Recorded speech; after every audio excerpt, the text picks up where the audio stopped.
Սիրելի բարեկամներ, ես զինվորական եմ։ Ինձ խորտ են երկիմաց քայլերը եւ խոսքերը։ Ինձ համար կա մի հստակ բան. հայրենիքը պետք է պաշտպանել։ Եվ եթե այսօրվա իշխանությունները չեն պաշտպանում մեր հայրենիքը, մենք փոխելու ենք այդ իշխանությունները։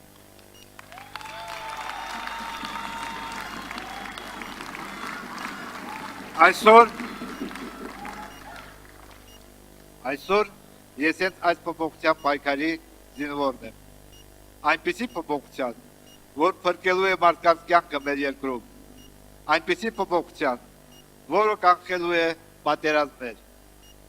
Որպես զինվորական ես լավագույնս գիտեմ խաղաղության արժեքը։ Քանի որ պատերազմի գինը ես գիտեմ շատերից լավ։ Ես տեսել եմ, թե ինչպես են իմ ընկերները զոհվում պատերազմում։ Եվ ինքս էլ դրա համար անձնական ծանր գին եմ վճարել։ Բայց եւ այնպես մահը այնքան սարսափելի չէ։ Ավելի սարսափելի է մեռելի պես ապրելը։ Հայաստանն արյամբ է վճարել խաղաղություն ունենալու համար։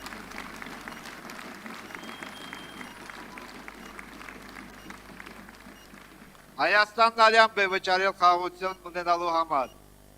Խաղաղությունը վճարվել է հայրենիքի համար զոհված արժանավոր մարդկանց կյանքերի գնով։ Խաղաղությունը վճարվել է տասնյակ հազարավոր տեղահանված ընտանիքների ճակատագրի գնով։ Սիրելի բարեկամներ, կա միայն մեկ առաջնորդ, ով կարող է ապահովել մնայուն եւ ուժեղ խաղաղություն։ Դա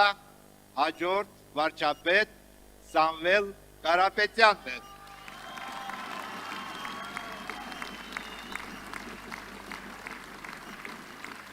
Սամվել Կարապետյանը շատ լավ գիտի, թե ինչպիսի զոհողությունների է գնացել հազարավոր հայեր մեր հողը պաշտպանելու համար։ Սամվել Կարապետյանն օգնության ձեռք է մեկնել հազարավոր հայերի, ովքեր կորցրել են իրենց տները, ինչպես նաև աջակցել է վիրավոր զինվորներին եւ նրանց ընտանիքներին։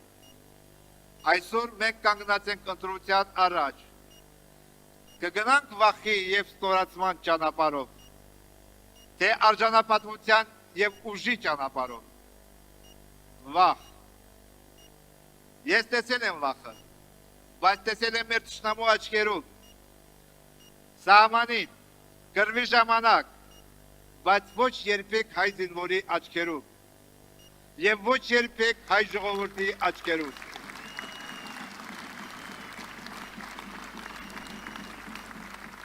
Մեր ընտրությունը միակն է ու հստակ։ Մենք ընտրում ենք արժանապատվությունը, ընտրում ենք եկեղեցին, ընտրում ենք մեր հայրենիքը։ Հայաստանի անվտանգությունը փոխվելու է, Հայաստանի անվտանգությունը ուժեղանալու է, Հայաստանում հաստատվելու է ուժեղ եւ մնայուն խաղաղություն, եւ մենք Սամվել Կարապետյանի հետ գիտենք ինչպես դա անել։